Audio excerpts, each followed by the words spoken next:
And in our top business story, hotels in the UAE saw their average daily rates rise in July despite the fall in occupancy levels, according to a report by research firm STR Global. According to the figures, the average daily rate in July rose 4.2% to 544 dirhams year on year, with occupancy levels falling 7.9% to 46%. Revenue per available room, or RevPAR, which is a performance benchmark, dropped 4% to 250 dirhams. Meanwhile, in the Middle East and Africa, hotels posted a 0.9% increase in occupancy levels to 49.3%, while ADR rose 6.9% to $156.50. As a result, RevPAR grew by 7.9% to $77. Ramadan occurred entirely in July, which resulted in lower than usual levels of demand in what is typically the region's weakest month of the year. Looking abroad, and the Egyptian capital Cairo and South Africa's Cape Town recorded the largest hotel occupancy increases during July, with a growth of 73.9% to 29.3% and 15.8% to 52.4% respectively. Meanwhile, Amman, Jordan and Kenyan capital Nairobi posted the largest occupancy decreases, falling 20.2% to 34.4% and 16% to 55.3% respectively. Jeddah was the only market in the region to record double-digit growth in ADR in July, which was up 12.5% to $286.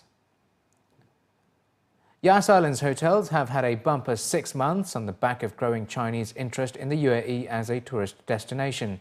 Average occupancy at Yas Island's hotels rose in the first half of the year, hitting 84%, up from around 70% a year earlier, as a massive 14,000-person delegation from the direct sales company newscast China in March swelled figures.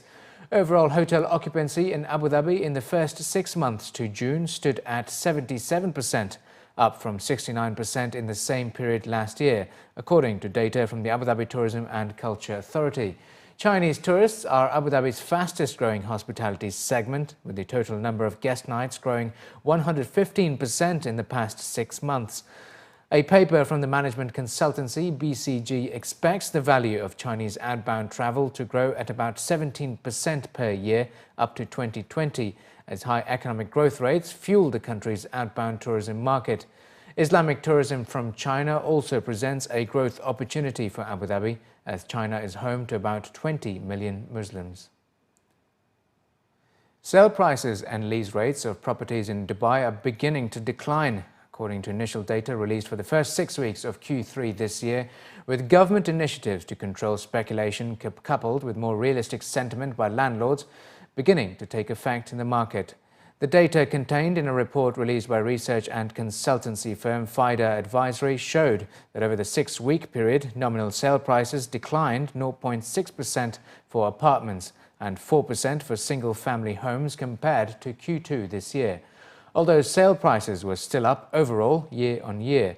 Apartment and single-family home sale price performance varied across Dubai, according to the report, which showed that for apartments, the Greens increased by 0.26%, but Uptown Motor City decreased by 0.94%. For villas, Jumeirah Islands declined 8.4% and the Lakes increased 6.4%. Lease rates also followed suit in the first half of Q3, with nominal rates declining 2.9% for apartments, 5.6% for villas, with both, however, still up on a year-on-year basis. Rates remained resilient in beachfront communities like JBR, which are up 1%, and Shoreline, up 2.7%. Nominal rates also rose an average of 3.7% in affordable communities like Discovery Gardens, International City and Jumeirah Lake Towers. For villas, Palm Jumeirah and Jumeirah Islands showed positive signs, with 3.3% growth in nominal rates, while rents in other communities declined. Commenting on the report, Jessie Downs, the managing director of FIDA Advisory, stated that the correction of prices looks set to continue. Even though we saw price growth and rent growth in Q2, albeit a slower growth rate, in Q3 or the first half of Q3, we're seeing a decline in sale prices and lease rates. These are based on average prices in Dubai, based on our index, which is includes areas that were completed or had significant supply completed as of the first quarter of 2009. The reason for this is because there's been a bit of a waning demand, and I think there are two things behind that, and that is a combination of contractionary monetary policy and over-ambitious expectations from landlords and sellers. In other words, we've seen growth rates of over 30% over the last, up until Q2 2014, and that's simply not sustainable. And a lot of people are expecting that to continue on that trajectory, and they've had to readjust their expectations. Although the total market is technically undersupplied, when you drill down into the different segments, it tells a different story.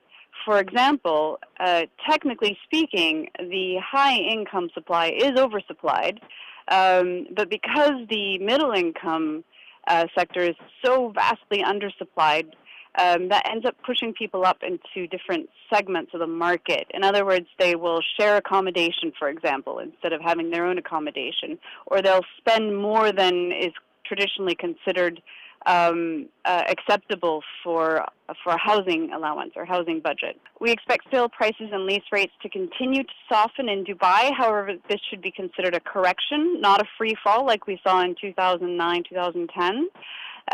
This is because the long-term supply and demand fundamentals remain the same, but we will see the market reverting back to sensible levels. The Dubai economy has been given a significant boost during the first 2 weeks of Dubai's summer surprises, with shopping malls and retailers across the Emirate reporting major increases in visitor numbers and sales compared to last year. While retailers have been reaping that benefit or more sales, hotels have also registered higher occupancy levels as the DSS effect permeates the retail and other economic sectors. The Dubai Shopping Malls Group reports that there has been an average 10% increase in footfall across 27 malls participating in this year's summer promotion, while AW Rustamani Group, a strategic partner of Dubai Festivals and Retail Establishment, says that special summer promotions and deals have seen a 39% sales increase this summer.